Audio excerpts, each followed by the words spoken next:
শিক্ষামূলক দু একটি কথা বলবো, অবশ্যই মনোযোগ সহকারে শুনবেন, কেউ স্কিপ করবেন না। সমাজে আমাদের অনেক স্নেহের ছোট বড় ছেলে মেয়ে আছে, যাদেরকে আমরা অনেক সময় মুরব্বীদের সামনে, বিশেষ করে ছেলেরা মুরব্বীদের সামনে সিগারেট টানে।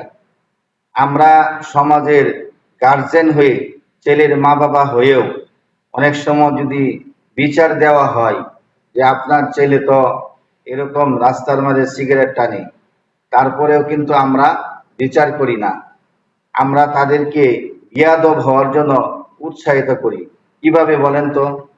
আমরা যদি ওই ছেলেদেরকে ওই বিচারের কাঠগড়ায় দাঁড়ানো যেত যে তুমি কেন সিগারেট টানো এই মুরব্বীদের সামনে, সিগারেট খেতেই পারো কিন্তু গোপনে, মুরব্বীদের সামনে তুমি সিগারেট টানো, এই বেয়াদবি তুমি কোথায় শিখছো?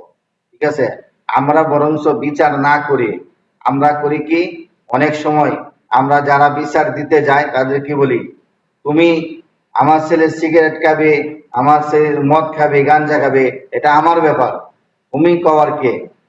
ঠিক আছে, তুমি কি আমার ছেলেরে খাওয়াও না পড়াও?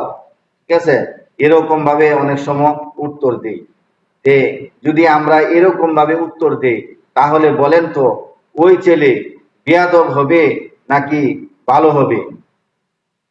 আমরা যদি ওই ছেলের শাসন করি, তাহলে অবশ্যই সমাজ থেকে এই বেয়াদবি উঠে যাবে। আমরা প্রত্যেকটা ছেলের গার্জেনদেরকে বলবো, অবশ্যই আপনি আপনার ছেলের উপযুক্ত বিচার করবেন। ধন্যবাদ। ভিডিওটি ভালো লাগলে সবাই শেয়ার করে দিবেন।